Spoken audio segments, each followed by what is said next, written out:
Eh bien, salut à tous, et j'espère que vous allez bien. Et je vous souhaite déjà une bonne année à tous pour cette nouvelle année, qu'elle soit bonne et que vous pouvez aussi arriver au fond, à la fin de vos prochains projets.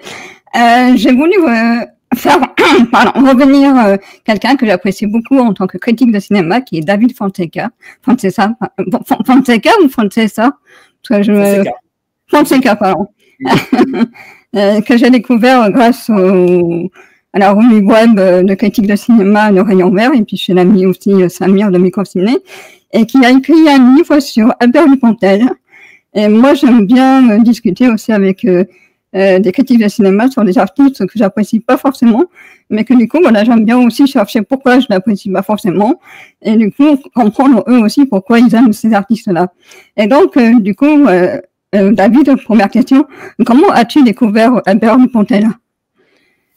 Alors, ça risque d'être un tout petit peu long parce que Fais-toi plaisir. Je vais faire un pas de côté pour répondre à ta question. Tout d'abord, Peggy, un grand merci pour ton invitation. J'ai écrit ce livre et puis, en règle générale, je dirais même dans 99,99% des cas, je ne réponds jamais aux invitations parce que je considère que c'est un autre métier que de parler de ce dont on a écrit. C'est très différent d'écrire quelque chose et de parler de ce dont on a écrit et qui demande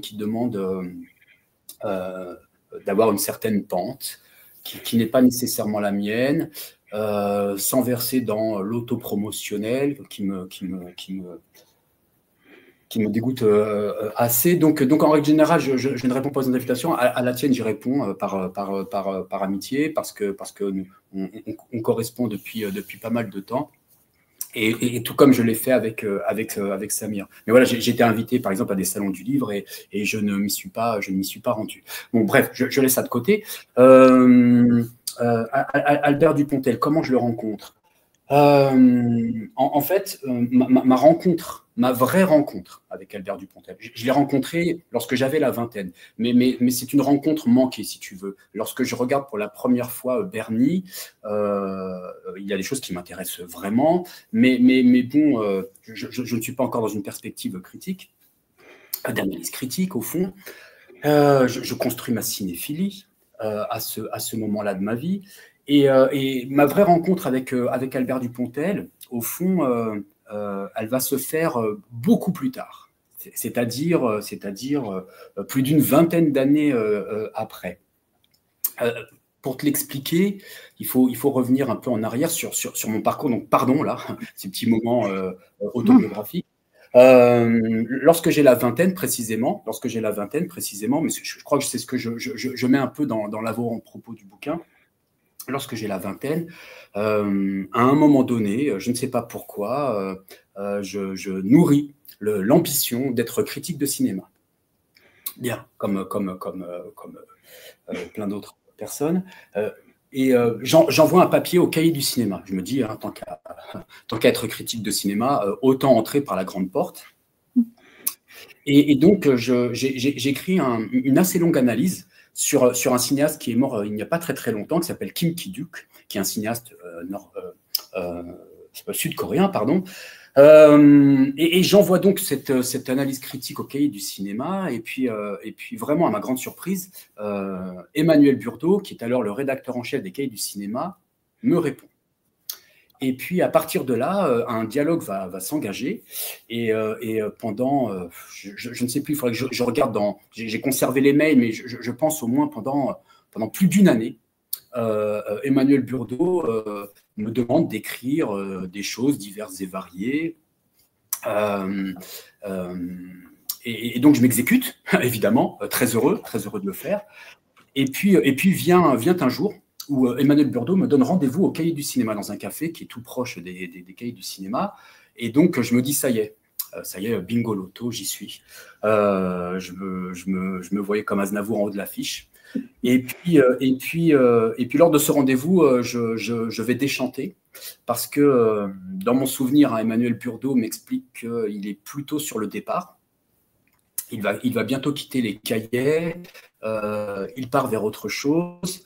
Il me propose à ce moment-là d'écrire pour une sorte de revue sœur qui était une sorte de marchepied pour les cahiers du cinéma, une revue qui s'appelait, qui n'existe plus, mais une très belle revue dont j'ignorais totalement l'existence à l'époque, qui s'appelle Vertigo. Il me propose de me mettre en contact avec le rédacteur en chef, qui travaille d'ailleurs au cahier du cinéma de cette revue-là. Et moi, je tombe de très haut. Je suis en pleine thèse.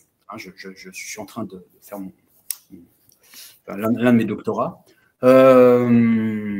Et moi qui me voyais abandonner l'université pour la critique de cinéma, si tu veux, je tombe vraiment, vraiment de très, très haut parce qu'au fond, il me dit, moi, je me voyais vivre de la critique, hein, tu vois, pour moi, travailler au cahier du cinéma, alors j'ai vraiment aucune idée de ce que c'est que d'être un critique de cinéma. Je m'imagine vivre grassement de la critique en écrivant pour les cahiers du cinéma. Et là, il me dit, bah voilà, bon, bah, ce serait très bien que tu puisses écrire dans un premier temps pour Vertigo, parce que moi, je vais partir.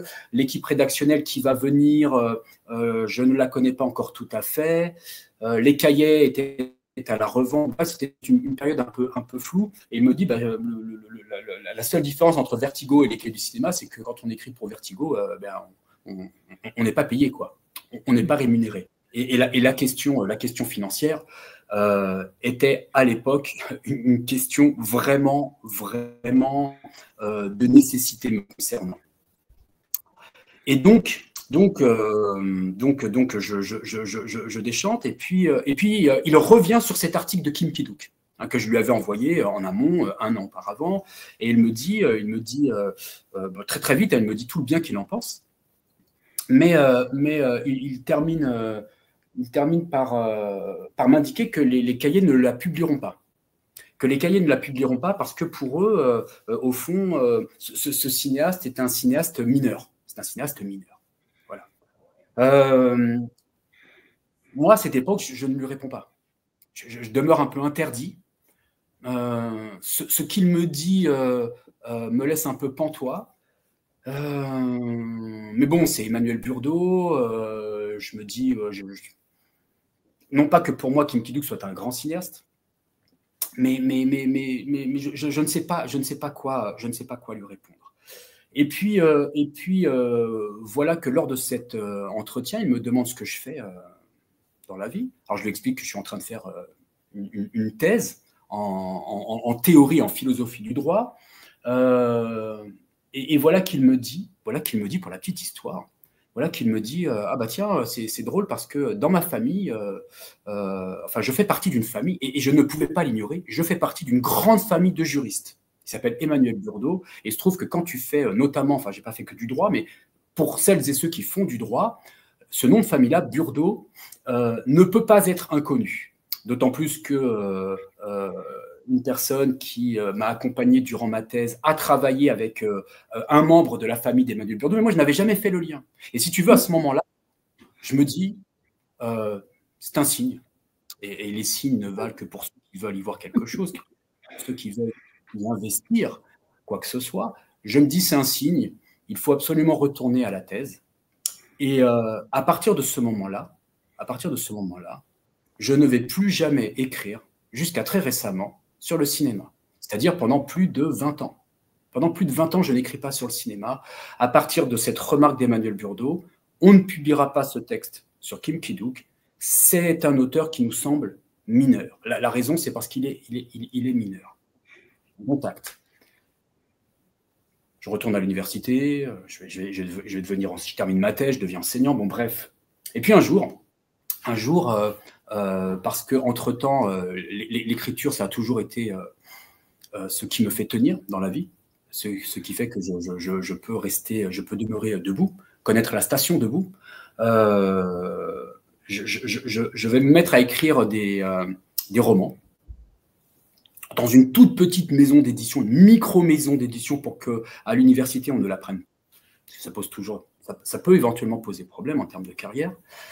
Et puis un jour, il y a un journaliste du web qui me contacte parce qu'il est tombé sur l'un de mes livres, en l'occurrence, Et il veut, comme ça, me consacrer, ce journaliste, il avait une page, c'était l'auteur du mois, si tu veux, l'auteur du mois. Et donc, il me demande d'être l'auteur du mois. Donc, je ne serai pas haut de l'affiche au Cahier du cinéma, mais je suis l'auteur du mois dans une toute petite émission du web. Et puis, on sympathise. Et puis, ce journaliste me demande un jour, on parle cinéma à un moment donné, on parle cinéma. Et puis, à un moment donné, il me demande si ça ne m'intéresserait pas de tenir une chronique de cinéma dans son journal. Et je dis, pourquoi pas? Pourquoi pas? On est plus de 20 ans après l'épisode d'Emmanuel. J'ai la plus grande estime. Hein. Il a toujours été d'une correction absolue, d'une gentillesse lors de nos échanges. Je ne voudrais pas laisser penser que sa remarque sur Kim Ki-duk était celle d'un type, tu vois, un peu hautain. Pas du tout ce qu'il n'est. En tout cas, dans les rapports, les échanges que j'ai pu avoir lui, ça n'a jamais été le cas. Vraiment, quelqu'un d'une gentillesse infinie. Dans les remarques qu'il pouvait me faire sur ce que j'écrivais. Et lorsqu'il me demande de tenir cette page cinéma, je lui dis, qu'est-ce qui t'intéresserait? Eh bien, il me dit, on est au moment du confinement, en sortie de confinement, dans mon souvenir, et sort dans les salles, adieu les cons d'Albert Dupontel. Et il me dit, j'ai en très haute estime Albert Dupontel, ça me ferait très plaisir que tu puisses écrire sur Albert Dupontel. Je regarde Adieu les cons, j'écris un papier. Il me demande à la suite de ce papier si je ne pourrais pas écrire quelque chose sur Berny. Reprendre au fond la filmographie de Dupontel, mais depuis le début. Et puis je vais écrire également sur Berny. Et suite à quoi, après ces deux papiers, il y a une revue que je lisais depuis quelque temps, le Rayon Vert. Je vais envoyer mes papiers au Rayon Vert sur Berny et sur Adieu les cons, que la rédaction n'aime pas du tout. Et à partir de là, l'aventure Rayon Vert va commencer. Donc, ma rencontre avec Albert Dupontel, elle est purement fortuite. Et au fond, ce livre, c'est une manière tout à la fois de réponse à Emmanuel Burdeau, sur sa remarque sur les auteurs qui sont mineurs, tout comme il s'agit au fond d'un hommage à ce journaliste du web qui, sans lequel je n'aurais pas repris le chemin de l'écriture sur le cinéma. Donc il me semblait assez cohérent d'écrire sur Albert Dupontel, d'autant plus que en écrivant sur Albert Dupontel, et pour répondre à Emmanuel Burdeau, plus de 20 ans après, qu'il m'ait dit « on ne publie pas, c'est un auteur mineur », moi je me suis dit au fond, mais est-ce que les cinéastes mineurs n'ont-ils pas pour autant, malgré l'état de minorité dans lequel on voudrait les placer, malgré le fait qu'ils seraient en quelque sorte sous-estimés, mésestimés, au fond, n'ont-ils pas pour autant un univers? Est-ce que le fait d'être un cinéaste mineur empêche ce dernier de posséder une œuvre, c'est-à-dire une cinématographie qui fait sens, qui a une certaine cohérence.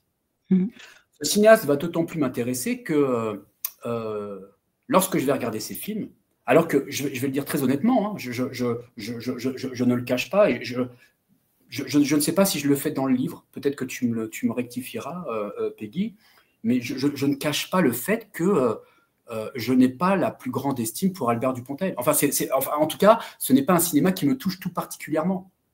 N'en reste pas moins que lorsque je regarde son cinéma, et que je lis la critique la plus autorisée, pour le dire très vite, les cahiers du cinéma, Positif, Criticat aujourd'hui, Libé, Les Inrecuptibles, notamment, lorsque je lis leur manière de rendre compte de ce cinéma-là, eh bien, je ne m'y retrouve pas pour autant. Donc, c'est comme si j'étais dans une sorte de... Au moment d'écrire sur Albert Dupontel, c'est comme si je m'étais retrouvé dans une sorte de position un peu schizophrénique, tu vois, le cerveau coupé en deux.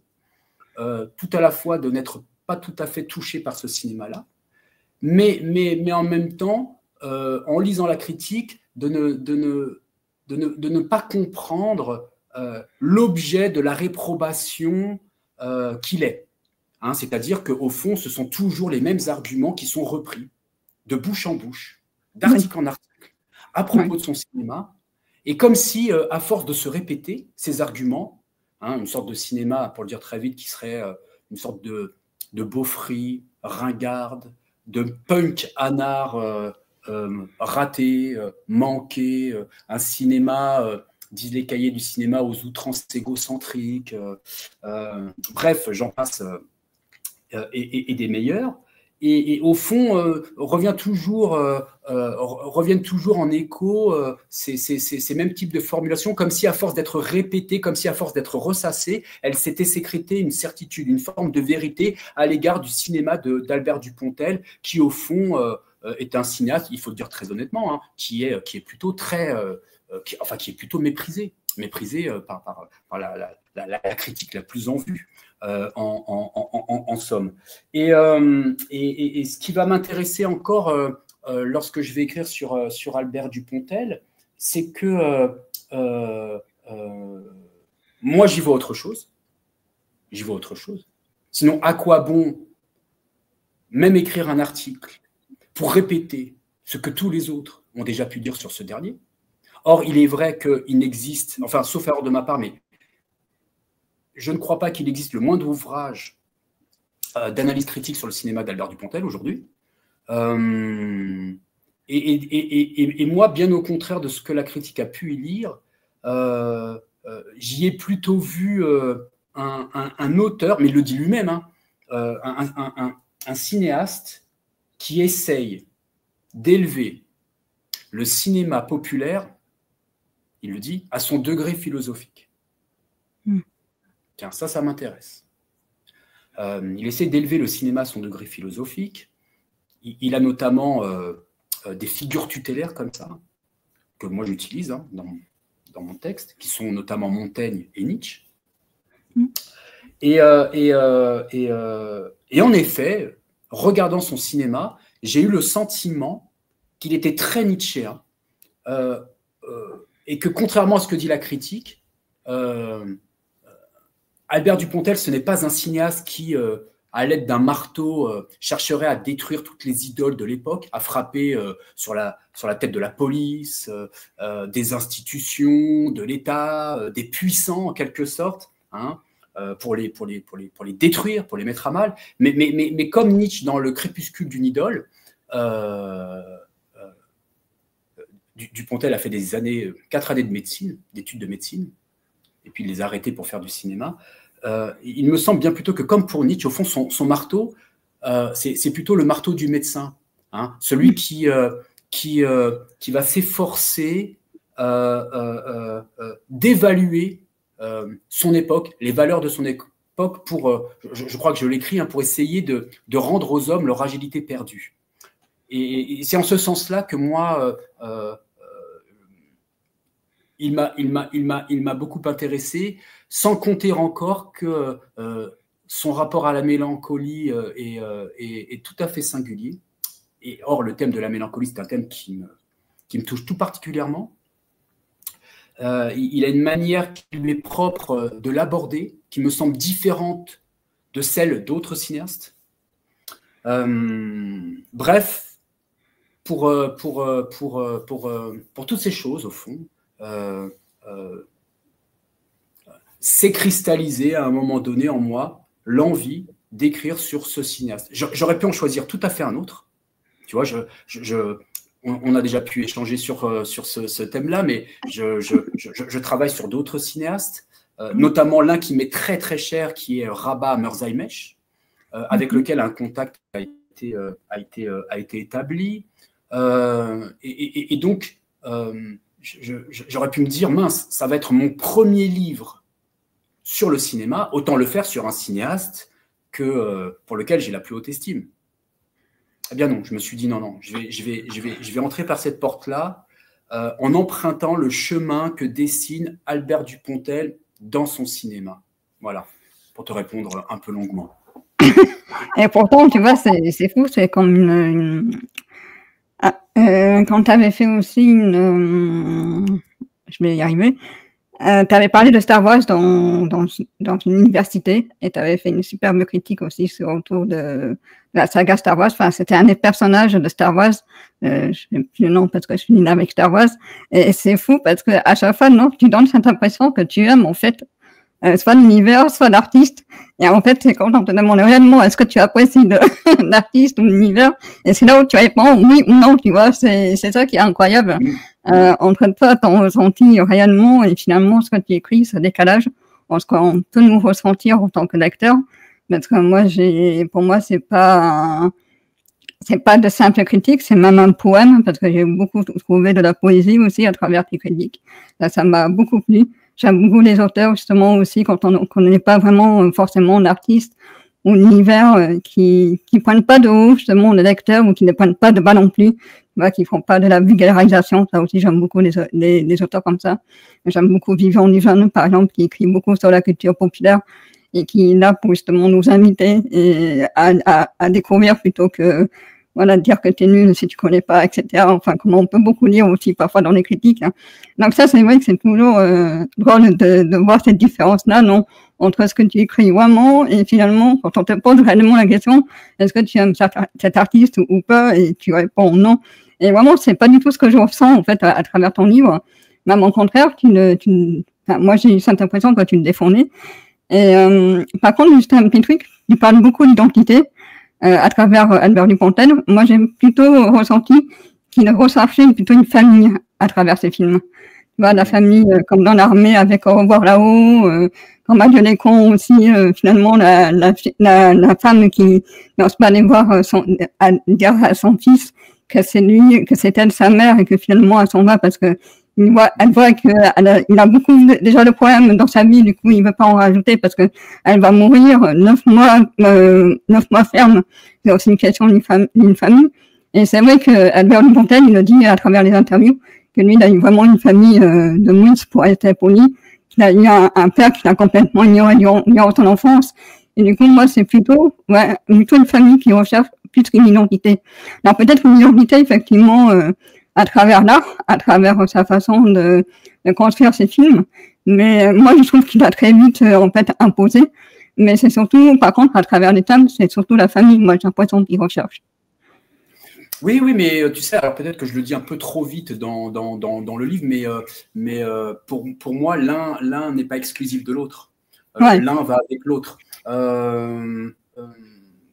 Alors, plusieurs choses dans ce que tu dis. Merci tout d'abord pour tout ce que tu dis du livre. L'aspect, tu disais que peut-être le style est poétique. Alors, d'une part, parce que j'écris comme ça.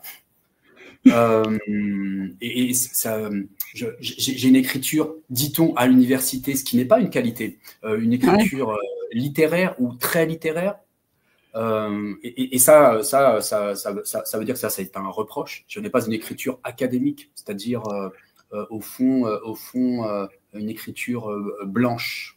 Hein, c'est plutôt le type d'écriture qu'on aime bien à l'université, c'est-à-dire une écriture qui soit objective, neutre, dans une forme d'impartialité dans la relation qu'on peut entretenir avec les objets qu'on analyse et qu'on étudie. Bon, il se trouve que c'est ma pente, j'écris comme ça, il n'y a pas de recherche en particulier, mais il se trouve que ça tombait bien avec Albert Dupontel parce que Albert Dupontel ne cesse pas de dire que le cinéma vers lequel il aimerait aller, c'est celui du réalisme poétique, celui de Carnet, du Vivier, les derniers Bertrand Blier notamment, pour citer des auteurs qu'il a en affection en particulier. Ensuite, le fait de savoir, j'écris sur Albert Dupontel, est-ce que j'aime ou je n'aime pas, il se trouve que Albert Dupontel est quelqu'un, me semble-t-il, de très intelligent, hein, en tant qu'individu, hein, de très très intelligent.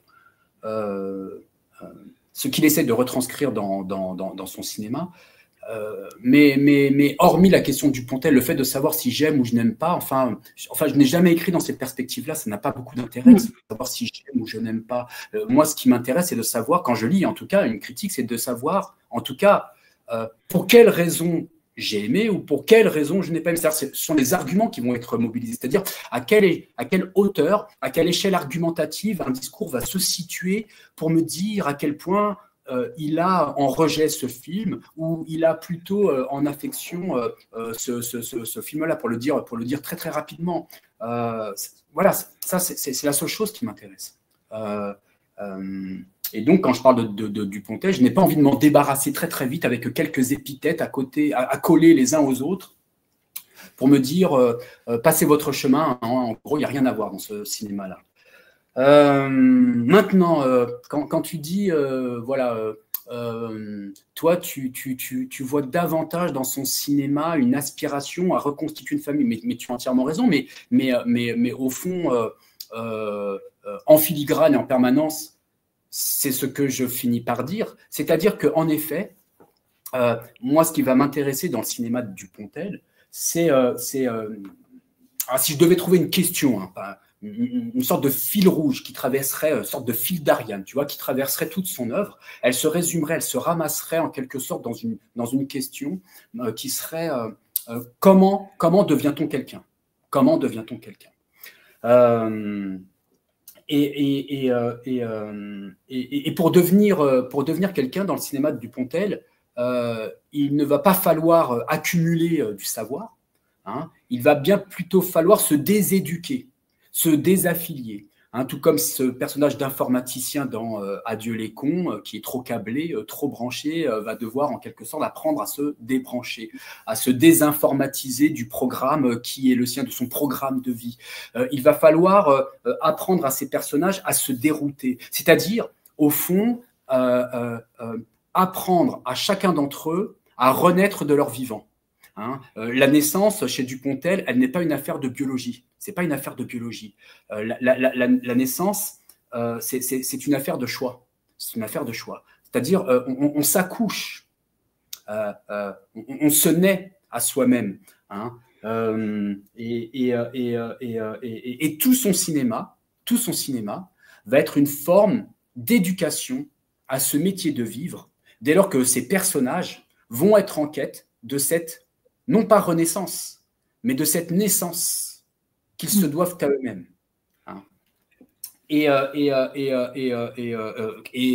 au fond, dans son cinéma, question dans la question, moi j'ai vu ça un peu en le mettant, si tu veux, en tension avec une phrase que j'ai retrouvée dans un roman de Charles Dickens, où il se demande, où il fait demander à l'un de ses personnages, vais-je devenir le héros de ma propre vie, ou ce rôle sera-t-il joué par quelqu'un d'autre? C'est ça la question dupontélienne par excellence. C'est vrai. Mais dans le même temps, ces personnages au fond, qui vont devoir s'inventer, et donc partir en quête de leur identité. Ce qui n'est pas rien. Ça veut dire que chez Dupontel, l'identité, elle n'est jamais donnée dès le départ par la biologie. On peut discuter, hein, mais en tout cas, lui, c'est son point de vue. Ou en tout cas, si elle est donnée dès le départ, il va falloir sortir de son orbite. Hein, l'identité, elle n'est pas donnée, ou du moins, si elle est donnée, il va falloir s'en défaire, s'en désabler. Parce que l'identité, au contraire, elle est à conquérir. Elle est à conquérir chez lui. Elle est devant l'identité. Elle n'est pas derrière soi. Sauf si on fait le choix de demeurer derrière soi, et donc à la traîne des projets de ses parents, des projets de l'école, bref, des projets de tous les autres, dont on pourrait penser que ce sont les nôtres, mais pas du tout. Donc, il va falloir partir à la conquête de soi. Mais pour partir à la conquête de soi dans son cinéma, ce qui est intéressant, c'est que tous les personnages de Dupontel, tous les personnages centraux, qui au fond ne sont qu'une expression de lui-même, il le dit, depuis 1993, depuis son premier court-métrage Désiré, il ne fait que se filmer, de se prendre pour objet. filmique. Il faudra peut-être y revenir, parce que ça lui est beaucoup reproché. Partir à la reconquête de soi, dans son cinéma, n'est jamais une entreprise individuelle. Tout d'abord, partir à la conquête de soi n'est possible qu'à la seule condition d'être en relation avec les autres, et notamment au premier plan, une femme. Tous les personnages centraux, et en fait, il n'y a jamais un personnage central, il y a toujours deux personnages centraux dans le cinéma d'Albert Dupontel, lui et une femme, quelle qu'elle soit, dès le départ. Hein, ce sera Marion dans Bernie, cette jeune femme toxicomane. Ce sera plus tard dans Enfermé dehors, cette ex-porn star en quête de son enfant. Et Albert Dupontel, qui joue le rôle d'un SDF, va l'aider dans cette quête-là en se trompant de famille. Ce sera la juge Ariane Felder dans 9 mois ferme, ce sera Suze Trapp dans Adieu les cons, ce sera Mademoiselle Bove dans Second Tour. Bref, il y a toujours une femme. Bref, naître à soi, hein, ce n'est pas qu'une affaire individuelle. Encore faut-il, en fait, c'est une relation bijective. Hein, tout à la fois Dupontel, qui joue parfois dans ses propres films, souvent dans ses propres films, doit apprendre à naître de son vivant, mais pour ce faire, il a besoin d'une femme, tout comme cette femme, au fond, a besoin de Albert Dupontel, qui est souvent un personnage en déshérence, un personnage un peu perdu, qui lui-même va permettre de retrouver la voie droite à ces femmes qui incarnent très souvent justement la dite voie droite, une forme de justice, de rectitude qui serait à l'œuvre. Et chacun, en permanence, sont toujours en quête d'un enfant. Il est toujours question d'enfant dans le cinéma d'Albert Dupontel, bref, d'une famille. Et d'ailleurs, c'est très très intéressant, c'est que cette histoire de naissance que l'on se doit à soi, si on veut vraiment être quelqu'un, si on veut vraiment, comme dit Nietzsche, devenir ce que tu es. Hein, il y a une fameuse phrase de Nietzsche qui dit « deviens ce que tu es », qui est un programme en soi. Ça veut dire quoi ? Deviens ce que tu es. Mais pour devenir ce que tu es, chez Albert Dupontel, ces personnages vont connaître des naissances successives jusqu'à son dernier film. Son premier court-métrage, je ne sais pas si tu l'as vu, Peggy. Oui, il est disponible sur YouTube pour ceux que ça t'intéresse. Voilà. Il est sur YouTube, Désiré, c'est son premier court-métrage, on est en 1993, et il est question de quoi ? Il est question, justement, on est dans un laboratoire façon Brasil de Terry Gilliam, hein, Albert Dupontel n'a jamais caché tout l'amour qu'il porte, notamment à Terry Gilliam. On est dans cette ambiance-là, et dans une espèce de laboratoire où sont mis au monde des enfants, mais de façon très programmatique. Et il y a là une personne, Madame Jacquinot, qui est en attente de son accouchement, mais c'est à la seconde près, hein, c'est minuté, secondé, mais juste avant que le bébé de Madame Jacquinot soit mis au monde, à côté d'elle, hein, il y a un bébé comme ça qui est projeté. Hein, on a un jet. Et au moment où ce jet se produit, se dessine toute l'existence de cet individu. Alors, je le dis de tête, pardon, hein, mais je crois qu'il est, on dit de lui, vierge, ascendant au Verseau, il aimera la voile et n'aura qu'un seul défaut, les femmes. Mais dès sa naissance, il n'est que ce jet. Hein, il n'est que cette programmation. Et puis, au même moment, l'accouchement de Madame Jacquinot qui devait se produire, eh bien, ne se produit pas. Hein, le bébé, l'enfant qu'elle porte, le fœtus, est frappé, dit le film, d'un instinct de non-vie. C'est un concept nietzschéen dès le départ. Hein, l'instinct de non-vie est un concept nietzschéen. On est en 93. Il ne veut pas sortir du ventre de sa mère. Hein. Il ne veut pas être projeté. Il ne veut pas être projeté. Très bien. Alors, les médecins s'affairent, paniquent. Il va falloir procéder à un accouchement à l'ancienne. Mais là aussi, refus de naissance. Refus de naissance. Parce que justement, la naissance ne peut pas être une affaire de biologie. Ou alors, si elle est une affaire de biologie chez Albert Dupontel, ce sera la naissance qui précédait celle de Madame Jacquinot, qui ne vient pas précisément, c'est ce jet, cette projection. Tout est déjà écrit à l'avance.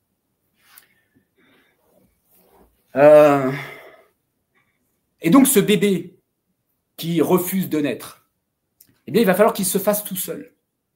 Et de film en film, il va naître. Il va se mettre au monde seul. On va le retrouver 3 ans plus tard, en 1996, dans Bernie précisément. Et on le retrouve à l'âge de 30 ans.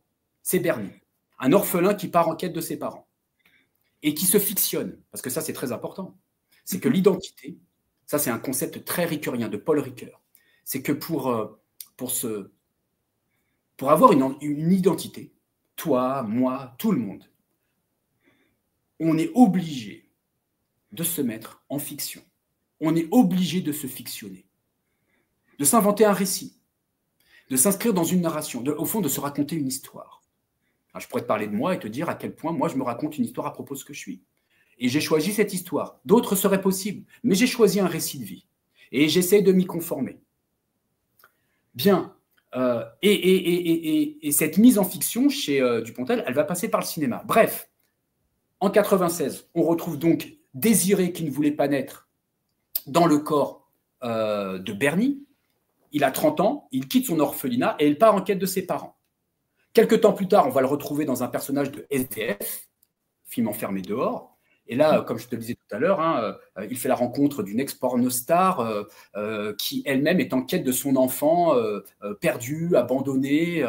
Et voilà que ce SDF, qui va se grimer en flic, décide de l'accompagner dans sa quête.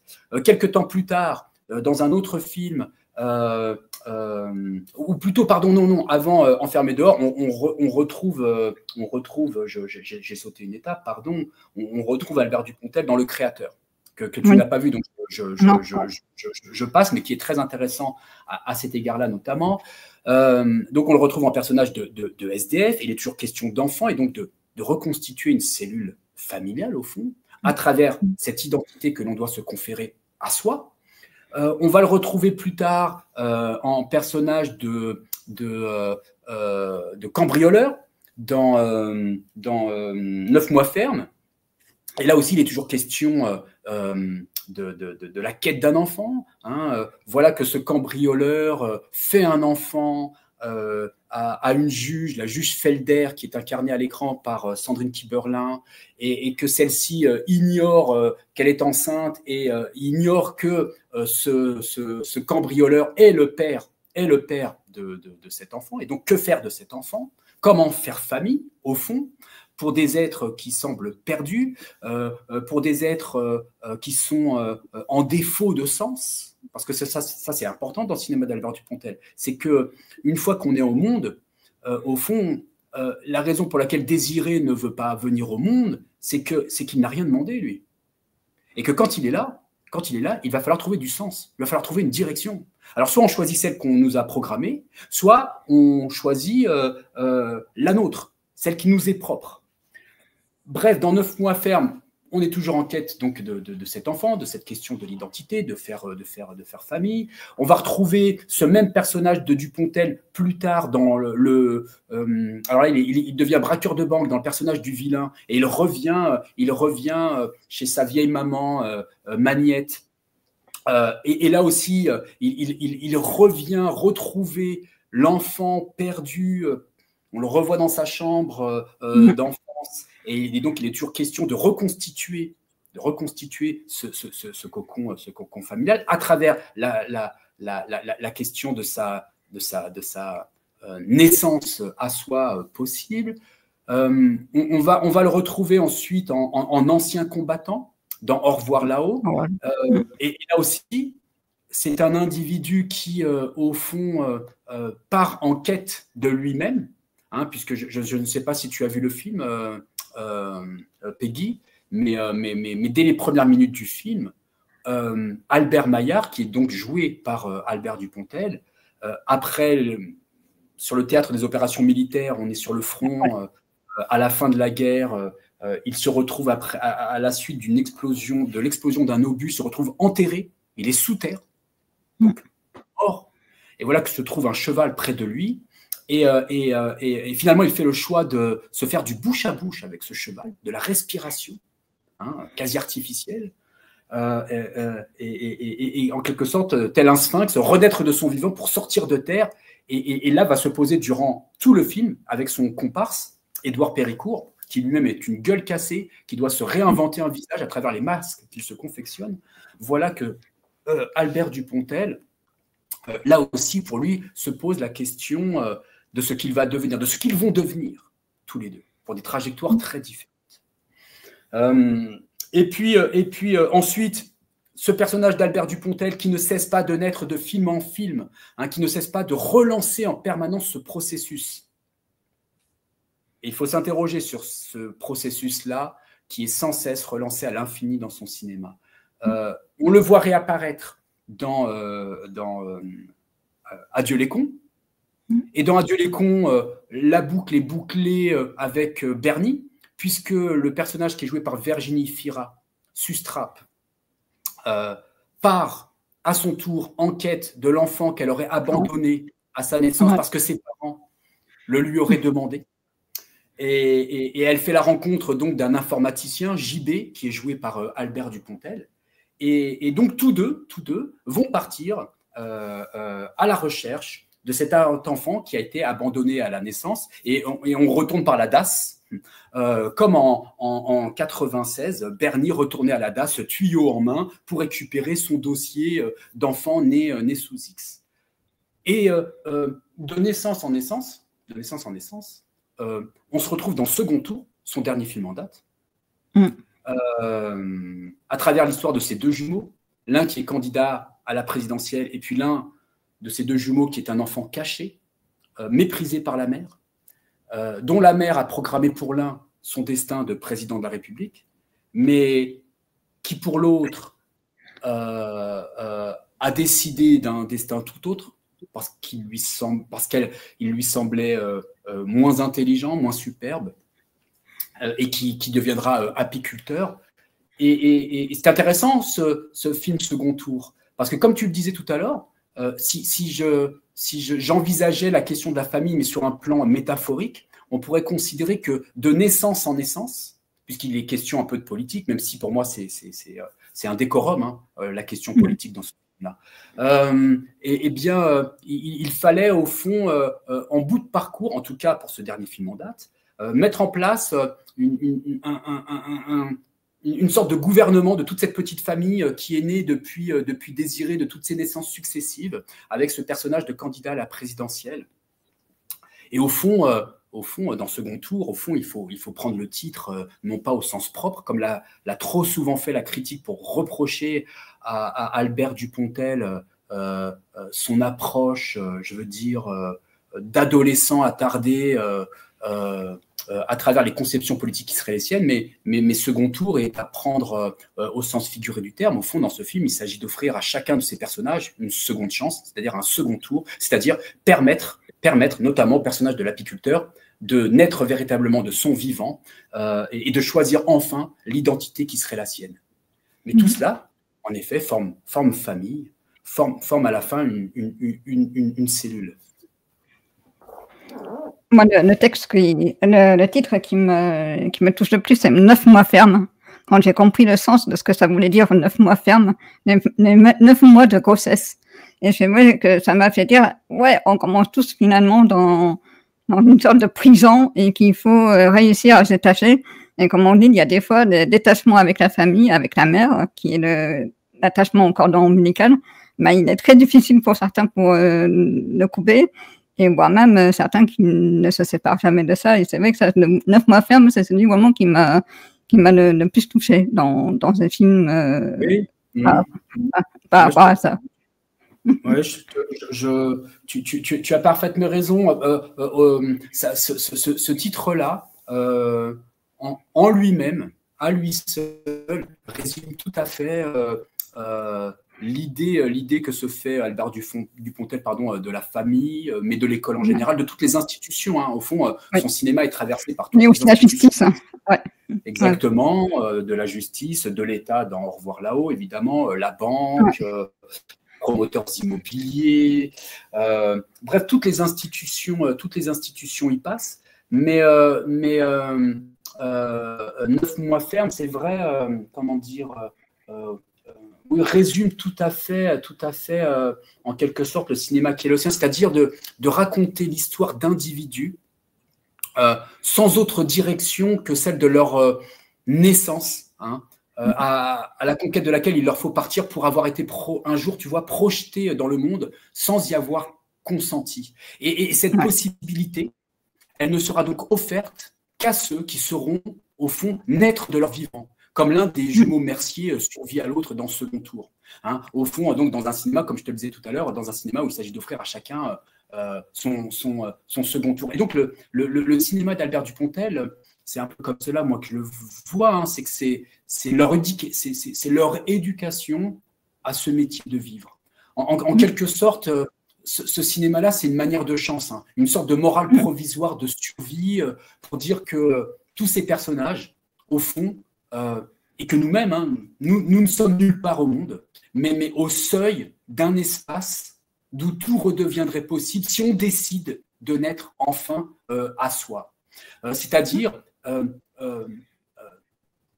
Albert Dupontel, me semble-t-il, essaye de dessiner le seul pays que les individus pourraient peut-être habiter enfin, pour qu'ils puissent s'inventer un autre destin dans une cachette qu'on appellerait, enfin moi, dans mon souvenir, c'est ce que je dis dans le livre, hein, mais dans une cachette qu'on appellerait secrètement cinéma. Ça c'est important, c'est que c'est par le cinéma chez Albert Dupontel qu'il est possible de se réinventer depuis son drame d'être au monde. Alors je cite Albert Dupontel là, dans les entretiens qu'il fait.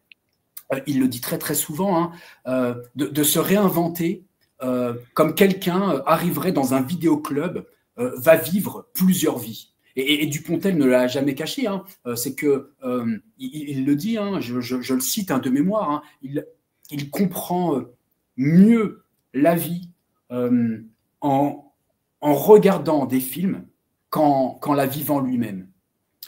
Et la question que je me suis posée en regardant son cinéma, c'est mais pourquoi il en est ainsi, hein, pourquoi il en est ainsi? Mais parce que justement, pour lui, hein, la vie, là aussi, hein, de mémoire, je le cite, la vie n'a pas de sens le jour que l'on découvre qu'on va mourir. C'est Dupontel qui le dit. Hein, la vie n'a pas de sens le jour que l'on découvre que l'on va mourir. C'est-à-dire, et puis je veux dire par là, c'est une vraie expérience qui n'est pas simplement métaphysique, hein, chez lui. C'est pas que de l'ordre de la représentation. Il le dit très clairement lors de ses années d'études de médecine. Hein, il a vu la mort au travail, au quotidien, notamment chez les plus jeunes, et qui l'a frappé tout particulièrement. Et donc, ce qui est triste pour lui, c'est cette mort. Hein, cette mort qui est pourtant un lieu commun. Hein, et les vieux sont très très présents dans cette filmographie aussi. Hein, il la symbolise très souvent. Et dès lors, les personnages dans le cinéma de Dupontel, moi je les appelle les Duponteliens pour le dire un peu vite, ils vont dès lors agir beaucoup. Hein, ils vont beaucoup agir. C'est un cinéma où les personnages se déplacent sans cesse. Ils sont toujours en quête de quelque chose. Hein. Depuis désirer qui refuse de naître, naître à soi implique de bouger, de circuler en permanence. Mais ils se déplacent sans cesse, non pas parce qu'ils ont un but, mais parce que justement, ils ne savent pas où se rendre en attendant ce jour dernier, hein, c'est-à-dire celui de la mort, qu'il va leur falloir apprendre à accepter. Hein. C'est-à-dire que chez Dupontel, naître à soi, c'est décider de sa généalogie, mais je veux dire au sens plein et entier du terme. C'est décider à la fois de sa naissance, mais aussi de sa mort. C'est-à-dire, il va s'agir dans ce cinéma-là d'être borné par les étoiles, sans doute, mais les étoiles que l'on se sera choisi. Et donc, ces personnages dans son cinéma, ils vont continuer d'exister, et c'est pour ça qu'il y a des naissances successives dans ce cinéma, ils vont continuer d'exister, parce que justement, ils n'y parviennent pas. D'où une mise en scène virevoltante, ce qui va être très reproché au cinéma d'Albert Dupontel notamment. Parce que si ces personnages y arrivaient, si ces personnages, Peggy, arrivaient à vivre enfin, hein, s'ils arrivaient à bon port, à destination, mais ils s'arrêteraient. Et le cinéma de Dupontel s'arrêterait. Il serait arrivé véritablement à destination. Mais donc, à quoi bon pousser plus loin dès lors? Au contraire, chez Dupontel, c'est ça qui rend intéressant son son idée de l'identité et sa manière de faire famille, c'est que chez Dupontel, on n'arrive jamais. On n'arrive jamais. Et c'est pour ça que ces personnages ne cessent pas de naître de film en film. Et qu'au fond, depuis 1993, ils ne cessent pas de faire et de refaire sans cesse le même film. On n'arrive jamais. Et donc, il refait sans cesse le même film, car si ces personnages arrivaient, eh bien, vraiment quelque part, ce serait la fin, ce serait la mort. Mais une mort qui n'aurait pas été décidée par eux. Donc, en permanence, Dupontel, il reprend ses films, il les refait un peu comme le peintre reprendrait ses tableaux par ses défauts. Mais alors, ça pour moi, c'est une manière là de digression, mais une manière de répondre à la critique. C'est que en reprenant en permanence ses films, ça aussi, ça lui est très reproché. Au fond, Dupontel ne ferait jamais rien d'autre que le même film. Bon, bref, en gros, il y en a plein qui le font aussi, hein, dans d'autres manières, mais il y en a plein qui le font aussi. Ah oui, ça, exactement. Mais bon, en tout cas, dans le cas de Dupontel, ça lui est reproché, et c'est une manière de dire, bon, en gros, une fois que tu as vu Bernie, terminé. C'est bon, voilà, tout est là, tout était en gestation déjà, et tout le reste n'aurait fait qu'actualiser ce qui était déjà contenu en germe dans ce projet initial. Oui, sans doute, mais il faut comprendre ce que ça veut dire que reprendre en permanence les mêmes films. La critique, au fond, ici, elle reproche encore à Albert Dupontel de produire, tu vois, un cinéma qui serait nombriliste. C'est vrai. Là, Albert Dupontel, il est très proche de Montaigne, qui dans ses essais écrit explicitement qu'il ne connaît qu'un seul sujet, lui-même. Et qui donc il va s'efforcer de l'exploiter au possible. Dupontel ne fait rien d'autre que cela.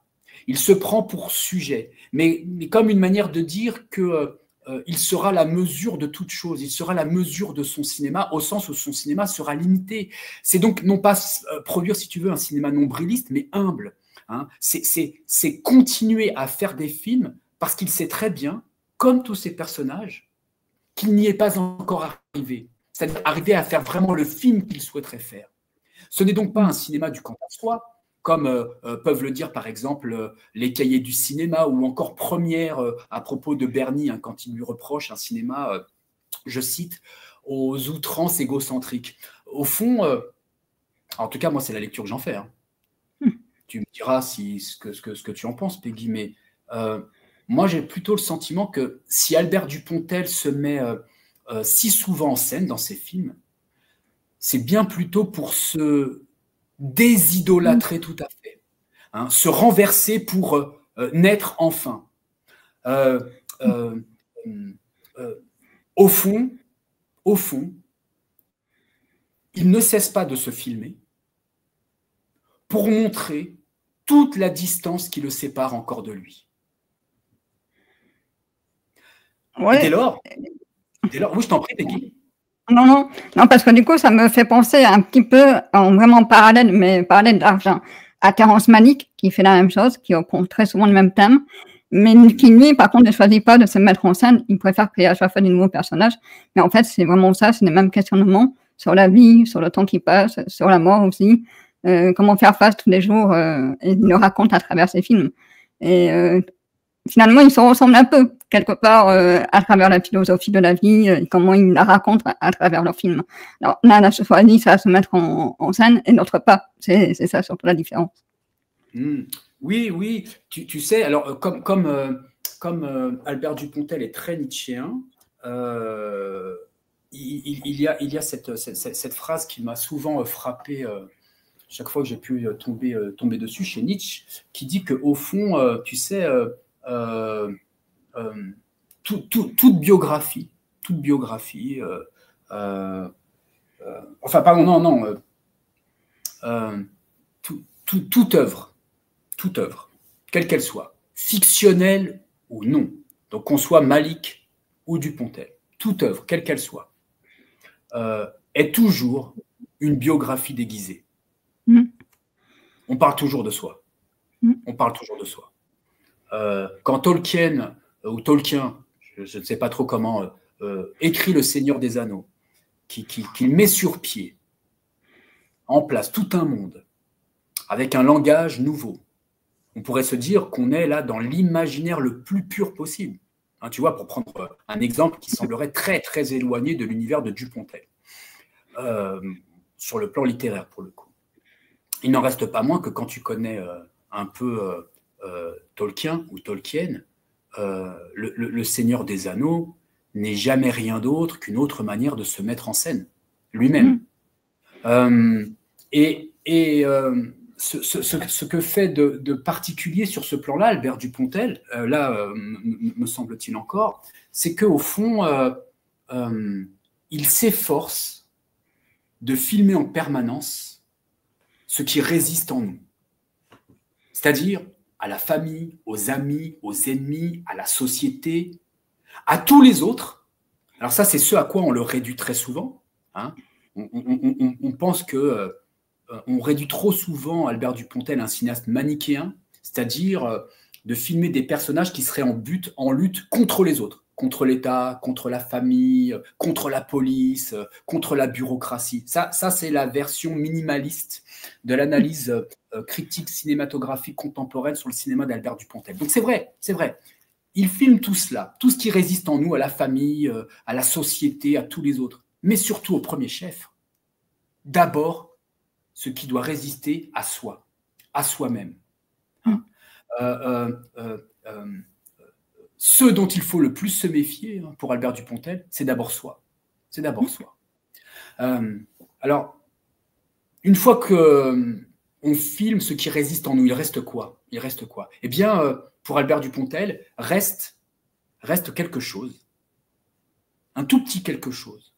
Ce point que l'on a en soi, à la recherche duquel il va falloir partir si l'on ne veut pas périr de son vivant.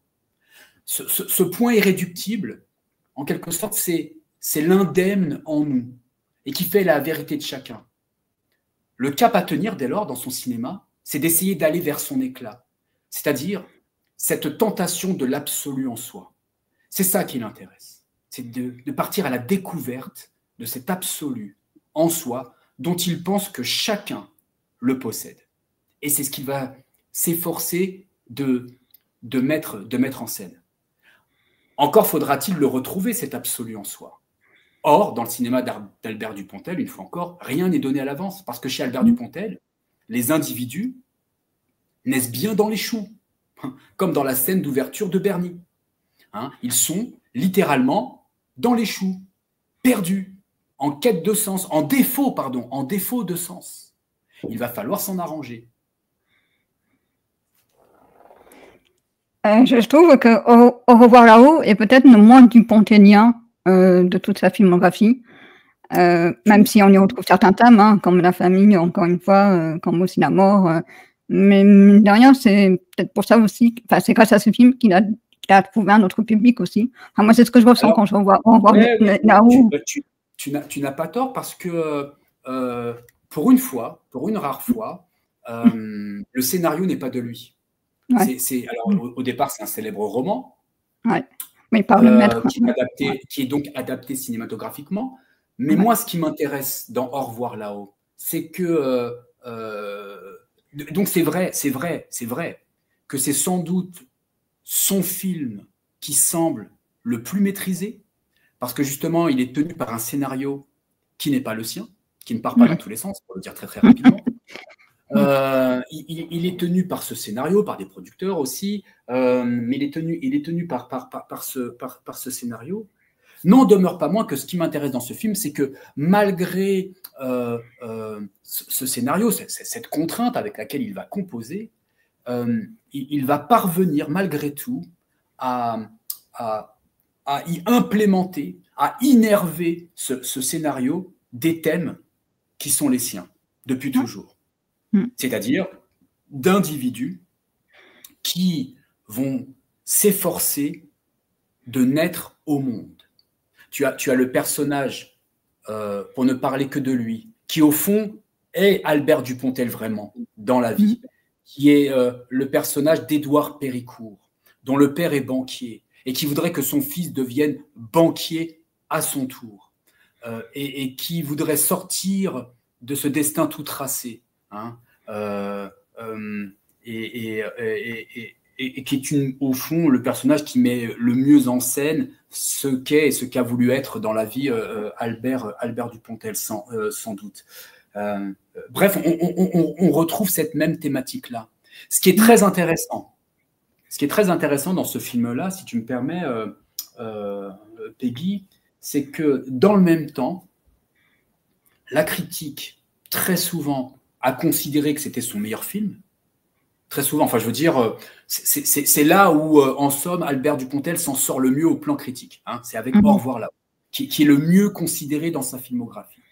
Mais n'en reste pas moins que quand même, parce que c'est Albert Dupontel, je pense aux Cahiers du cinéma, notamment, qui vont lui reprocher une mise en scène grandiloquente, avec des vues de drone, des plans, avec des grues. Donc un cinéma qui est très ostentatoire, si tu veux, très ostentatoire. Hein, un cinéma qui, en quelque sorte, montre les muscles, hein, qui essaie de montrer, voyez comment je sais faire du cinéma. Très bien. Et donc un cinéma qui, du moins une mise en scène qui n'est pas discrète, qui ne s'efface pas derrière son sujet. Au fond, Albert Dupontel, sa mise en scène s'efforcerait, hein, si je lis entre les lignes, s'efforcerait en permanence de prendre le pas sur le scénario qui le contraignait par la mise en scène. Hein. Alors c'est vrai, hein, il y a des vues de drone, il y a des vues de grues, des plans larges qui ouvrent le champ, l'horizon, qui peuvent faire carte postale parfois.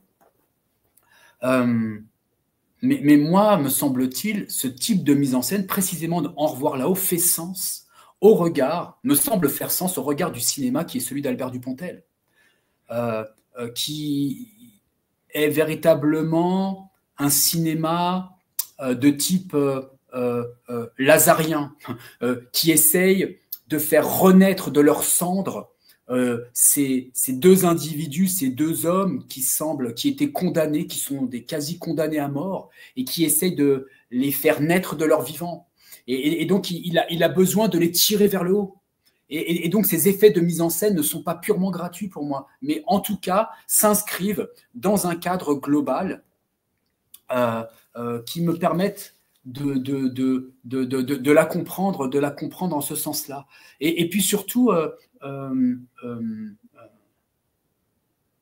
cette grandiloquence qui est très souvent reprochée, alors dans tous les films d'Albert Dupontel, hein, qui est un cinéma très virevoltant, où les personnages vont tous azimuts, où les plans se multiplient en permanence, où ça va vite, ça va trop vite.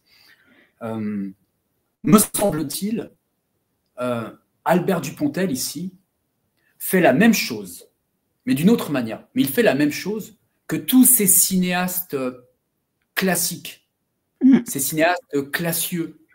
Oui, c'est sans moi personnel. Hein. Il est complètement impersonnel, ce film, malheureusement. C'est ça qu'il y a un peu à dire, mais c'est sans moi personnel.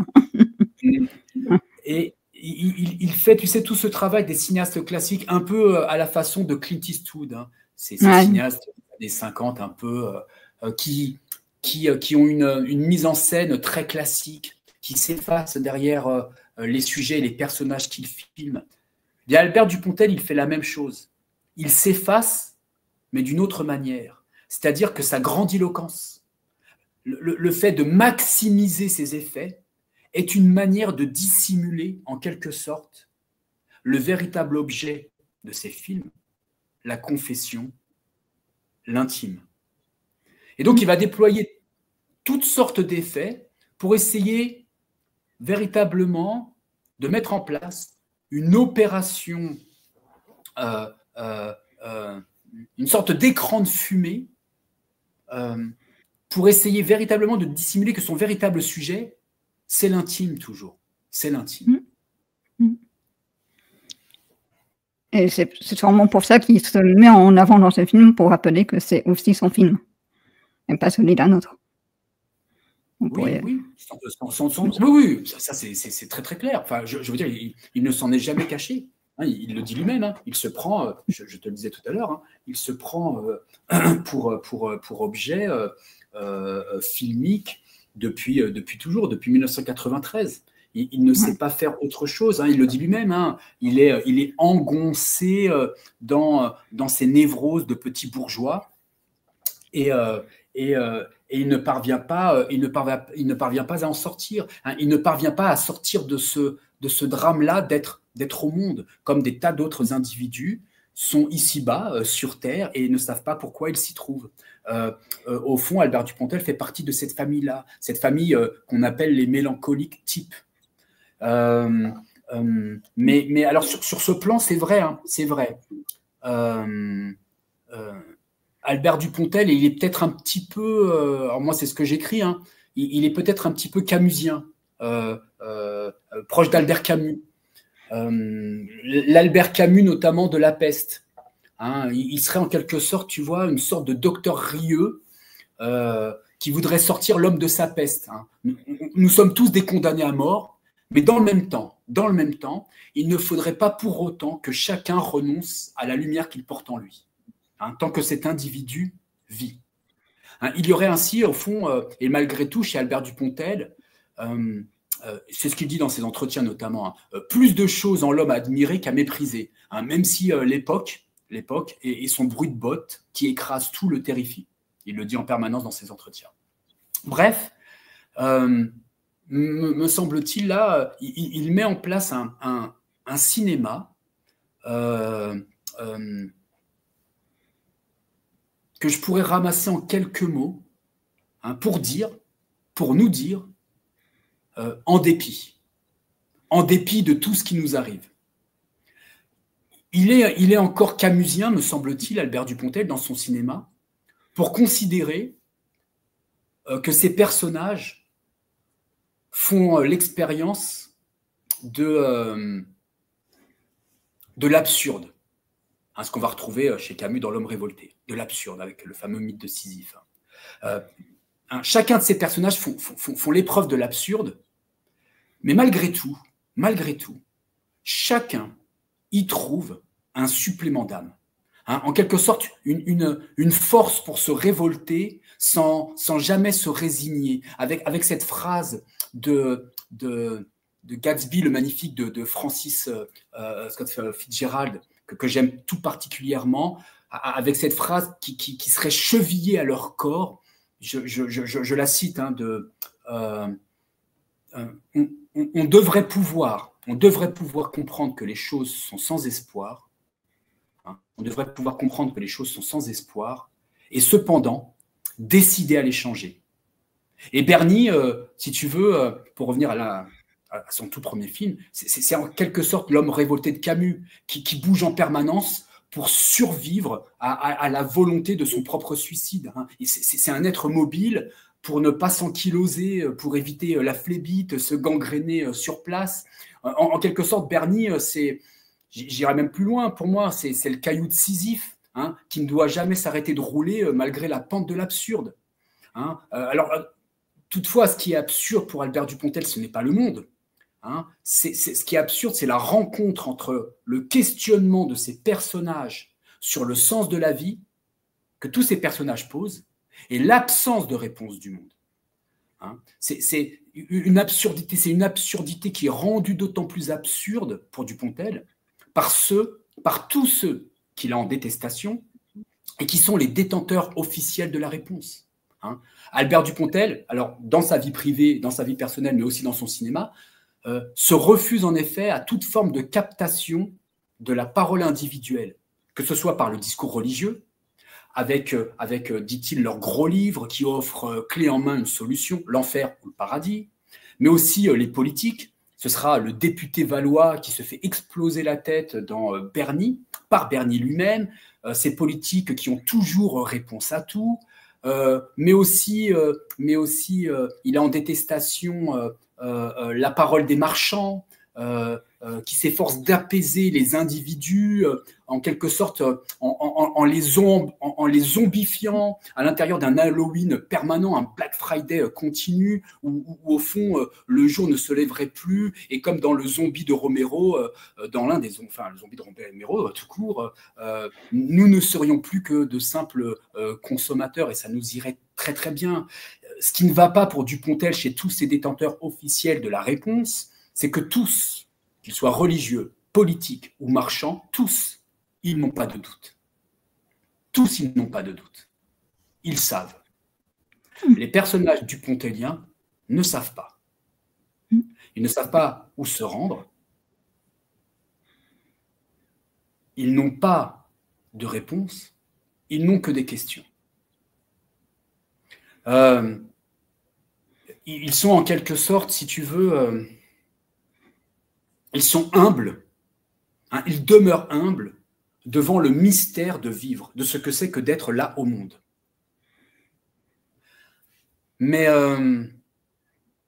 toujours pour aller sur le plan philosophique, parce qu'il le cite, quand Socrate disait, il a une formule très célèbre, Socrate, hein, quand Socrate disait « Je sais seulement que je ne sais rien », Albert Dupontel, par l'entremise de ces personnages, pourrait surenchérir avec un philosophe portugais qui n'est pas très connu, qui s'appelle Sanchez, mais qui est cité par un auteur qui, lui, est très connu, qui s'appelle Fernando Pessoa, que j'ai en admiration, pour dire les choses très, très simplement. Sanchez, donc, ce philosophe portugais cité par Fernando Pessoa, je pense que les personnages de Dupontel pourraient reprendre cette phrase qui dit que je ne sais même pas si je ne sais rien. Ouais, c'est pas mal. Ce qui est terrible, moi je trouve parfois avec la critique, c'est que justement ceux qui ont la personnalité, Albert Dupontel en a clairement à travers ses films, comme le côté humour et les thèmes aussi qu'on a évoqués, et que c'est malheureusement le genre de réalisateur qui va être seulement aimé seulement à l'heure de sa disparition. Donc, malheureusement, on a du mal aussi à vivre avec son temps, beaucoup, de plus en plus malheureusement. Et c'est vrai que moi je sens que ça va être un réalisateur qui va manquer finalement le succès qu'il mérite et qu'on va aimer finalement bien plus tard. Je ne sais pas si c'est quelque chose que tu peux ressentir à travers Albert Dupontel. Je ne sais pas, c'est très difficile de décider de la réception critique d'un cinéaste. Peut-être qu'il continuera à être mésestimé ou pas. C'est très difficile, tu vois. Ce serait se livrer à un exercice de cartomancien, sorte de Madame Soleil remise au goût du jour. Ça moi, j'en suis bien incapable. J'en suis vraiment incapable. La seule chose dont je puisse prendre la mesure, c'est de ce qui m'est proposé cinématographiquement et d'essayer d'en rendre compte, j'allais dire le plus fidèlement possible. Non, on peut être tout à fait infidèle à un film, ça ne pose pas de problème, c'est pas ça le mot qui convient. Mais tu sais, en fait, quand on fait de la critique, alors quel que soit l'objet, ça peut être un film, ça peut être une pièce de théâtre, un tableau, ça peut être un programme politique. En tout cas, c'est la perspective dans laquelle je me place, c'est que quand on fait de la critique, on peut le faire de deux manières. Soit on peut faire ce que j'appellerais moi de la critique externe. Tu prends un objet, par exemple un programme politique, et tu vas te livrer à une critique externe, c'est-à-dire qui est extérieure à ce programme politique. En gros, pour le dire très simplement, je lis un programme libéral, plutôt de droite, même si la gauche est très libérale, enfin une certaine gauche. Et encore, où se trouve-t-elle, je ne sais pas. Mais tu comprends l'idée. Hein. Je prends un programme de droite et je vais me livrer à une critique de ce programme de droite depuis des valeurs de gauche. Alors, je veux dire, c'est tout à fait possible de faire ce travail-là. C'est possible de le faire, d'envisager une œuvre, quelle que soit, à partir des valeurs qui ne sont pas les siennes. Ce n'est pas ma perspective d'analyse critique. Quand j'essaye de faire une analyse critique, j'essaye plutôt de faire ce que moi j'appellerais une critique de type interne. C'est-à-dire de prendre au sérieux ce qui m'est présenté, ce qui m'est montré, ce qui m'est dit, et d'essayer d'en dérouler la logique interne jusqu'à son terme pour faire apercevoir en bout de parcours si ce qui m'était dit initialement produit du sens ou non. Ou si au contraire, ce que je lis, ce que je vois en bout de parcours produit au contraire comme une syncope, hein, une interruption, un bruit qui n'était pas prévu initialement. De me demander en bout de parcours si finalement ce qui est dit n'est pas repris par ce à quoi le cinéaste tentait d'échapper initialement. Ça, c'est ce que j'essaye de faire en permanence. Quand je regarde le cinéma d'Albert Dupontel, quand je me place de ce point de vue-là, c'est-à-dire d'un point de vue interne, depuis les valeurs qui sont les siennes, depuis le projet qui est le sien, j'y lis plutôt une forme de cohérence au regard de ce que Dupontel entend filmer et entend faire. C'est tout simplement ce que j'essaye de faire. J'essaye de dire encore, par exemple, tu vois que pour Dupontel, il ne faut pas se méprendre encore, et que, par exemple, si c'est le drame de notre existence, la mort qui nous attend tous en bout de parcours, qui nous raconte tous, c'est notre lot commun tous, hein. Il ne faut pas se méprendre. Si c'est le drame de notre existence qui nous raconte, donc la mort et le défaut de sens, il s'agira toutefois, toujours chez Dupontel, de distraire avec ce matériel tragique. C'est-à-dire que son cinéma va s'inscrire plutôt dans la veine du burlesque. Hein. Nietzsche aurait dit, s'il avait été là, une sorte de prosopopée, je vais faire parler Nietzsche, pourquoi pas, puisqu'on est dans le cadre d'un cinéma qui ne cesse pas de faire renaître des individus en permanence. Nietzsche aurait peut-être dit un cinéma qui filme une tragédie, hein, mais non pas au sens antique du terme, mais au sens où il s'agirait de susciter, tu vois, un peu la terreur et la pitié, hein, comme dans ce cinéma russe que pourtant Albert Dupontel aime tout particulièrement. Hein. Je ne sais pas si tu connais ces films, Peggy, il y a 2 films russes qui sont pour le moins des tragédies, mais sombres, au sens premier du terme. C'est Requiem pour un massacre d'Eliem Klimov sur la guerre, terrible. Et puis aussi un film plus contemporain, Faute d'amour de Zviagintsev. Hein, ce sont des films, si tu veux, qui sont très intéressants dans le cadre de Dupontel, mais qui, en dehors même de Dupontel, sont très intéressants parce que eux filment des tragédies, mais contrairement à Dupontel, ces films ne cherchent jamais à positiver leur drame. Hein. Ce sont des films où rien ne sauvera de la débâcle.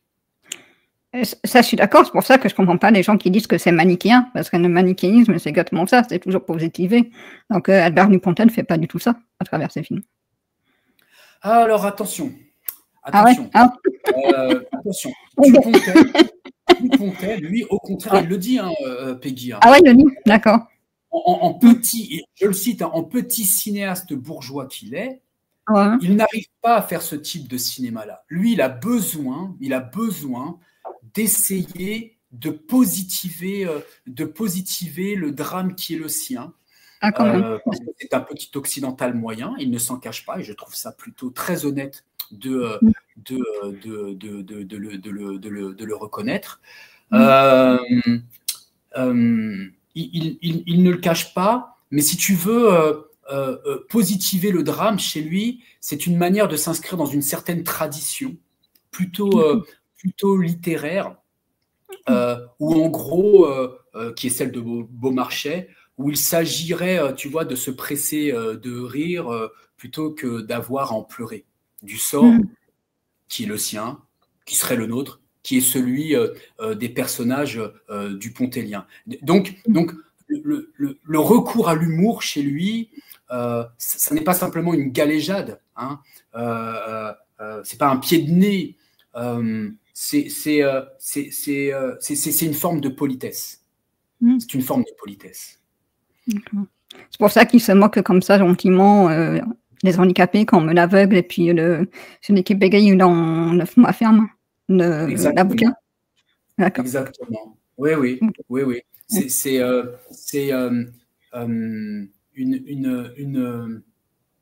une manière, me semble-t-il, on peut discuter, hein. Ouais, non. Mais selon lui, c'est une manière de s'économiser du drame terrible qui est, par exemple, d'être dépourvu d'un sens, quel qu'il soit.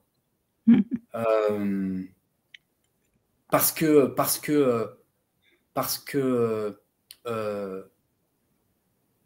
c'est ce qu'il essaie d'exprimer.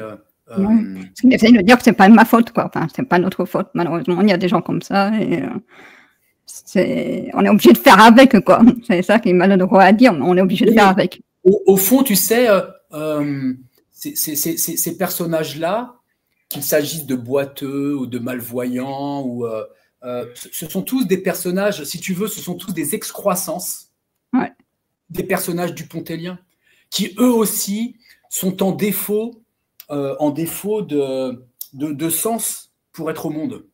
Hein, si tu veux, le personnage de l'aveugle dans Adieu les cons n'est rien d'autre qu'une métonymie, hein, une partie pour parler du tout, n'est rien d'autre que cette figure métonymique pour dire combien tous ces personnages, au fond, JB, Suze, sont aveugles au monde, tant qu'ils ne se sont pas déprogrammés.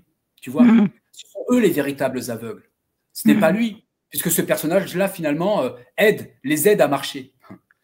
Les véritables aveugles, c'est toi, c'est moi, si nous cédons en permanence aux injonctions qui nous sont faites par les autres, comme à nos propres injonctions. Hein. Ça me semble-t-il aussi, quand j'ai lu Criticat sur Adieu les cons, je me suis senti tellement loin de ce qu'ils pouvaient en dire. C'est qu'ils ont réduit Adieu les cons à une sorte de je les cite, de beaufry ringarde, où les cons, hein, ce sont toujours les autres. Ce seraient toujours les autres pour Dupontel. Ce serait la police, la famille, les patrons. Et donc là, ce serait très, très manichéen. Mais les cons dans le cinéma d'Albert Dupontel, ce ne sont pas d'abord les autres. C'est toujours soi. C'est toujours soi. Trop con. Il est trop con, JB, ce personnage d'informaticien, de vouloir se suicider. Elle est trop conne, Suze, jouée par Virginie Efira, d'avoir cédé à ses parents, d'avoir abandonné son enfant à la naissance parce qu'elle était trop jeune. Et que, ce faisant, accueillir cet enfant, au fond, c'était mettre un terme au projet que ses parents avaient dessiné pour leur fille. Ce sont eux d'abord les cons. Ce sont d'abord eux qu'ils doivent quitter au premier plan. Mais nous, on est trop cons pour pas comprendre. En gros.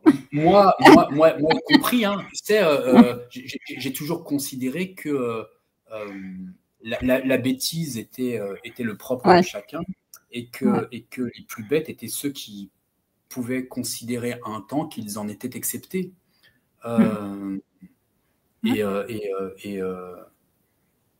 Et pour une bonne part, je pense que nul ne peut s'en défaire.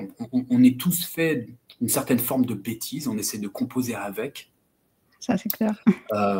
Mais croire qu'on pourrait tout à fait en être absous me semble un leurre. Ça sera la dernière question.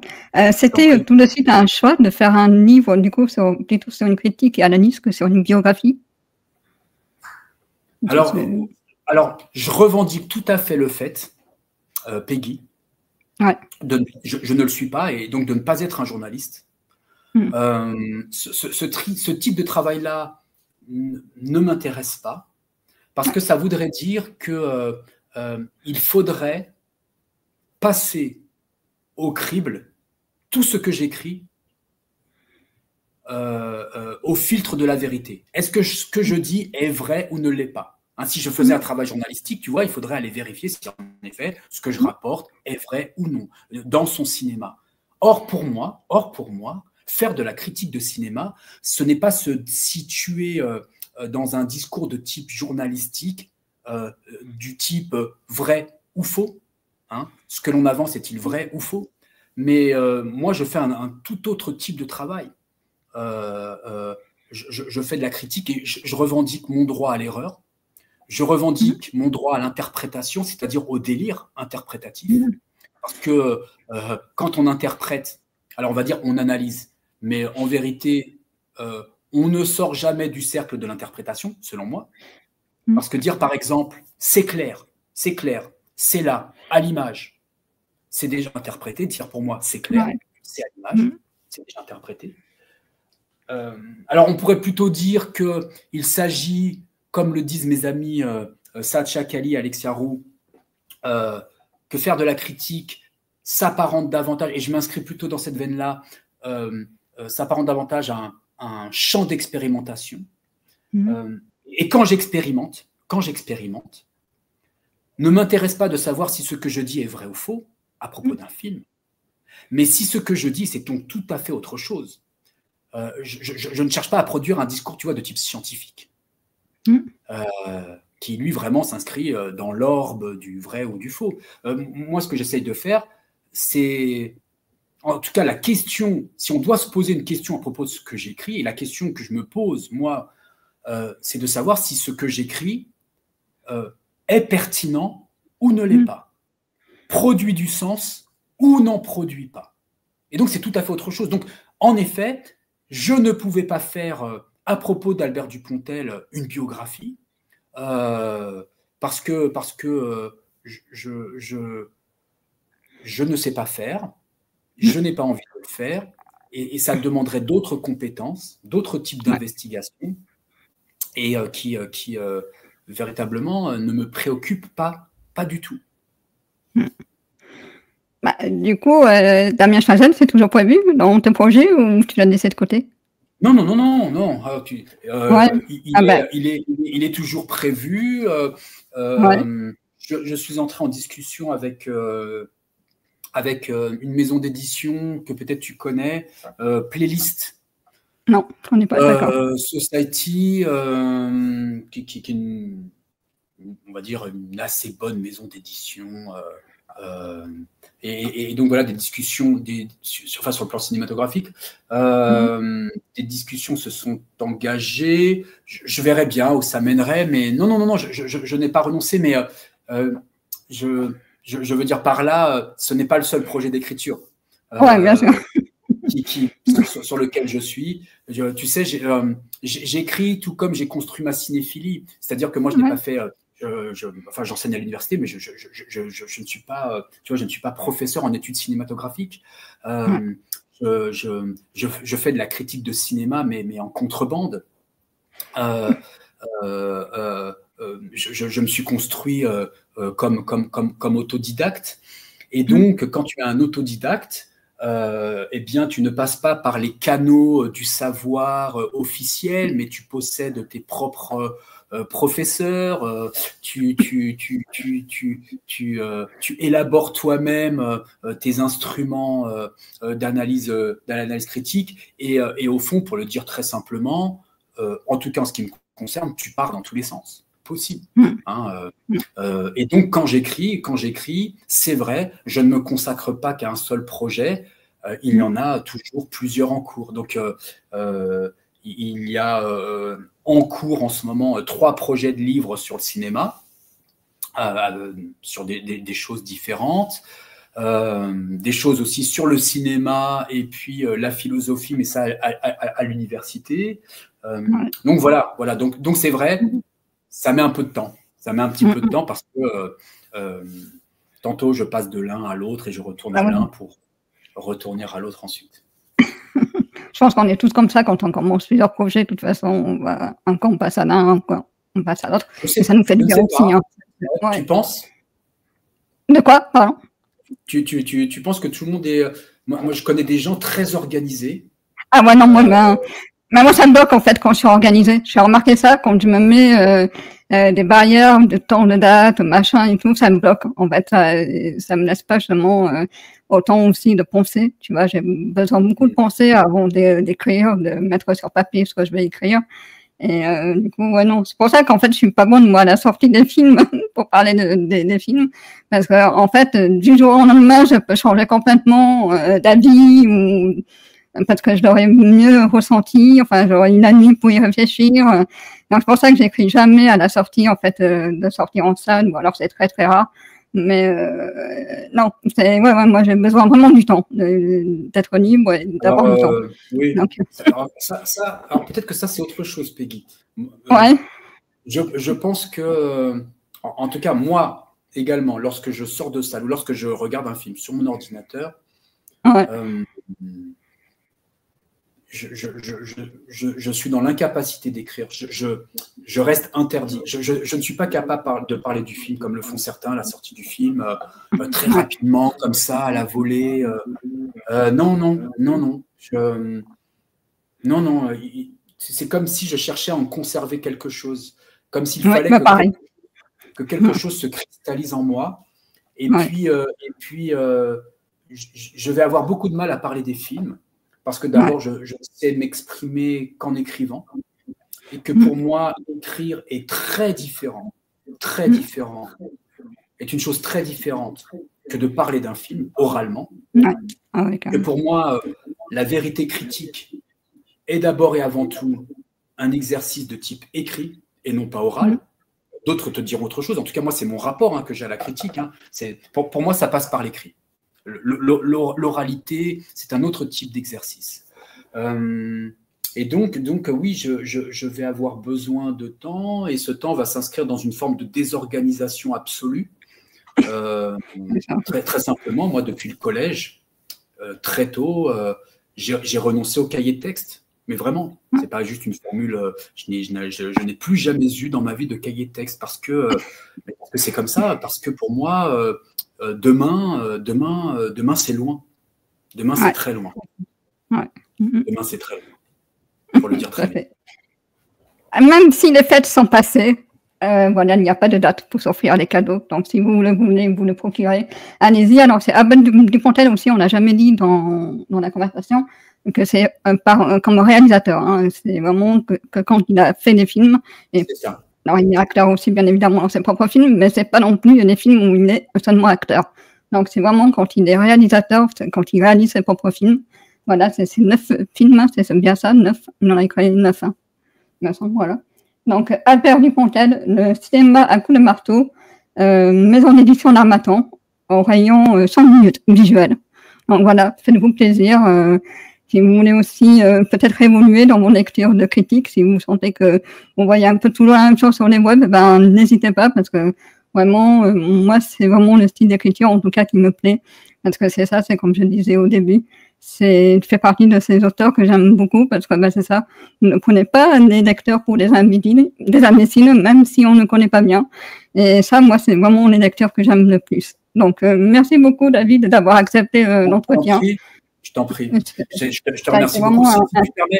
Si tu permets juste une dernière chose, Peggy, au regard du cinéma de Dupontel, que je n'ai pas dit, je ne l'avais pas dit chez Samir, et donc, comme ça, tu auras la primeur, Peggy, dont je parle dans le livre. Mais ce qui est intéressant, c'est de voir toute la cohérence de cette œuvre cinématographique. Et donc, tous ces personnages qui vont s'efforcer de naître de leur vivant, hein, comme ils vont naître de leur vivant. Et ça, c'est évident dans tous leurs films. Au fond, au moment où ils s'accomplissent, où ils commencent à s'accomplir, au fond, ils sont au monde pour la première fois. Et donc, ils sont comme, même s'ils ont 30, 40, 50 ou 60 ans, Ils sont encore en quelque sorte comme des nouveau-nés. Et il va leur falloir apprendre à marcher. Or, ça, c'est très intéressant dans la filmographie d'Albert Dupontel, c'est que là aussi, sur ce plan-là, il va apprendre à ses personnages à marcher d'une certaine manière, d'un certain pas, ou plutôt à la marche, il va opter pour ses personnages pour ce que j'appelle moi la déambulation.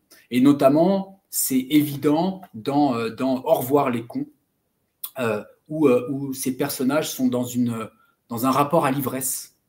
Hein, les deux personnages principaux du film portent des noms de marques d'alcool. JB pour le personnage d'Albert Dupontel, Suze pour le personnage de Virginie et Fira. Et au fond, ces personnages, en quelque sorte, vont être en état d'ébriété. Et très curieusement, paradoxalement, c'est en étant dans cet état d'ébriété qu'ils vont être lucides pour la première fois. Quand, au contraire, tous ceux qui sont lucides dans le film, les autres, les patrons, la police, la famille, se leurrent. C'est-à-dire que grâce à l'ivresse, ils ne vont plus marcher mais danser. Ça, c'est emprunté au Zarathustra de Nietzsche. Ils vont se déplacer dans le monde sans plus avoir de but. Hein. Le véritable obstacle dans la vie, c'est d'avoir un but. Dans le cinéma de Dupontel, c'est une phrase que moi j'emprunte à Picabia. Et au fond, en étant dans un rapport d'ivresse au monde, en étant dans un rapport d'ébriété, certes, les dimensions vont être inversées, les proportions déjouées, mais c'est comme si pour la première fois, en étant dans ce rapport d'ébriété, dans ce rapport d'ivresse au monde, ils allaient l'apercevoir pour la première fois dans ses véritables dimensions. Ça, je trouve que c'est une idée très, très intéressante et qu'il montre plutôt bien dans son cinéma. Au fond, pour Albert Dupontel, du moins dans Adieu les cons, avant de boire, c'est le monde qui est en état d'ébriété. Hein, ce sont les autres qui voient mal, qui vont mal. Voilà. On pourrait rajouter, parce que maintenant que ça me vient, on pourrait rajouter aussi qu'il est contre l'héritage familial. Certes, il cherche une famille, mais mine de rien, il ne veut surtout pas suivre justement ce qu'a fait déjà la famille. Jamais. Il s'agit en permanence de se déséduquer chez Dupontel. Tu as le personnage de Jackie Berroyer dans Adieu les cons. Alors là, c'est une critique qui est portée contre l'école. Jackie Berroyer, à un moment donné, il a un livre entre les mains, et le titre de cet ouvrage, et le titre d'un ouvrage du philosophe Edgar Morin, c'est « Quelle école voulons-nous » Et l'école qu'appelle de ses voeux Albert Dupontel, et on pourrait rester là parce que c'est un vaste programme, ce n'est pas l'école telle qu'elle existe aujourd'hui, qui est une école froide, newtonienne, qui a institué notamment certaines sciences pour déceler l'excellence chez certains, et dont les fameux quotients intellectuels entendent rendre compte de cette forme d'intelligence-là. Et donc, contre cette école newtonienne-là, Albert Dupontel, tout comme pour la famille, appelle à toute autre chose, à reconnaître la pleine et entière valeur des arts, mais du sport aussi, bref, de tout ce qui à l'école habituellement en sont les parents pauvres. Hein. Ce sont ceux dont on se passe très bien dans les conseils de classe, hein, en quelque sorte. Et que c'est peut-être là qu'il faudrait aussi investir. Hein. Ce sont des lieux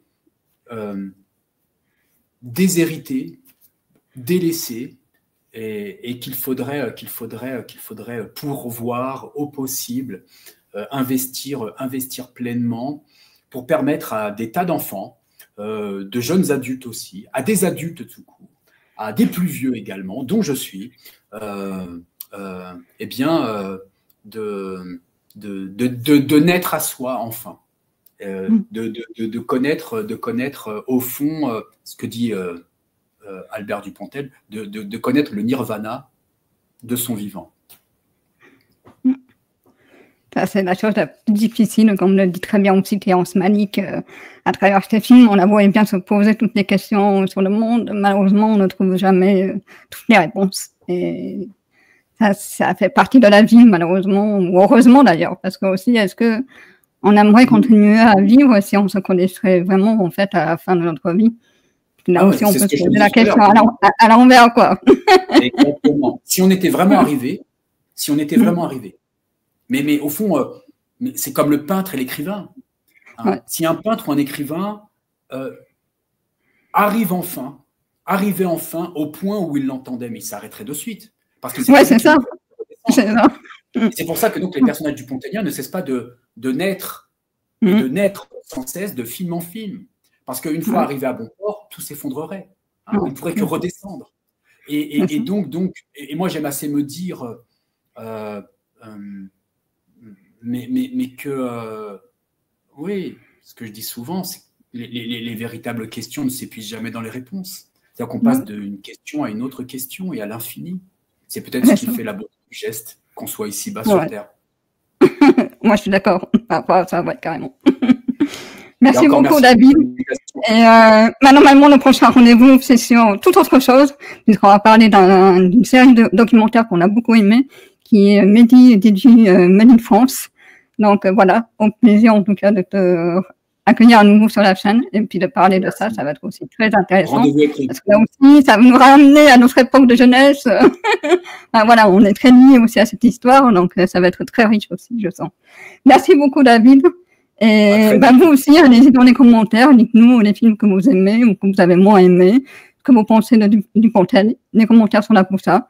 Et quant à moi, je vous dis à très bientôt pour une prochaine vidéo. Merci beaucoup, David. Au revoir. Merci. Au revoir.